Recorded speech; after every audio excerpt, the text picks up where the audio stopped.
Joining me right now, the Wall Street Journal's global economics editor, John Hilsenrath. John, good to see you this morning. I thought that was the headline from the whole interview. I mean, here you go, talking about the threat of Huawei telecom equipment throughout European countries.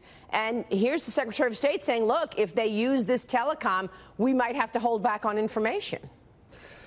Right, and then we kind of have these parallel universes going right now, because at the same time the president is talking to China's top economic envoy as this March 1st deadline approaches, and it looks like they're coming up with some kind of agreement, or at least a truce that's going to prevent the U.S. from ramping up tariffs on the Chinese within the next couple of weeks. So, you know, there seems to be a two-track policy mindset going on right now.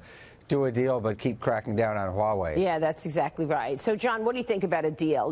I mean, we heard yesterday that there was an actual memorandum of understanding where they were highlighting some of the real important issues like intellectual property theft. Do you think they'll move the needle on some of the bigger issues away from tariffs and trade? Well, you know, I think the big thing that the Chinese are going to be giving up here from their perspective is buying more U.S. goods, buying more liquefied natural gas, petroleum, soybeans, you know, trying to scratch the itch that the president has about the trade deficit and importing more U.S. goods. You know, I don't think I think the Chinese are fighting very hard to avoid the radical transformation of their economy that in particular Ambassador Lighthizer is looking at. Subsidies to state-owned firms, champion firms like Huawei, that the Chinese are out there pushing with state help.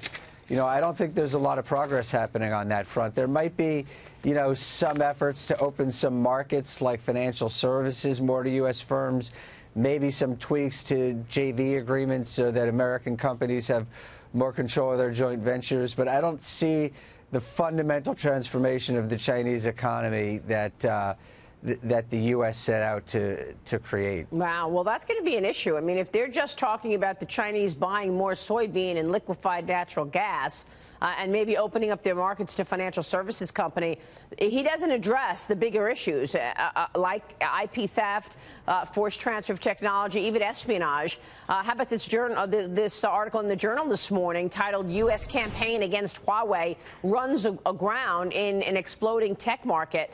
Now, this is specifically focusing on India's potential decision to use Huawei in developing the 5G network, John. So let's talk about that, because do these issues become that much bigger, that much more complicated with the onset of 5G technology?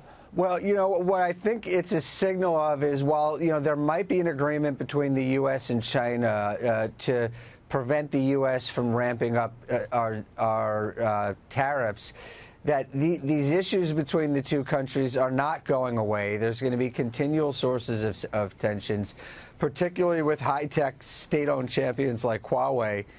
And, you know, we've entered some kind of new Cold War, which isn't going to end on March 1st. We're just going to be fighting different battlegrounds. And, you know, India and Huawei are one example of that. All right, John, real quick before you go, what drives markets the next week? Are you looking at earnings, the Fed, or economic data to really actually move things in terms of volume and price performance this upcoming week? Well, I think you have to look at all of that.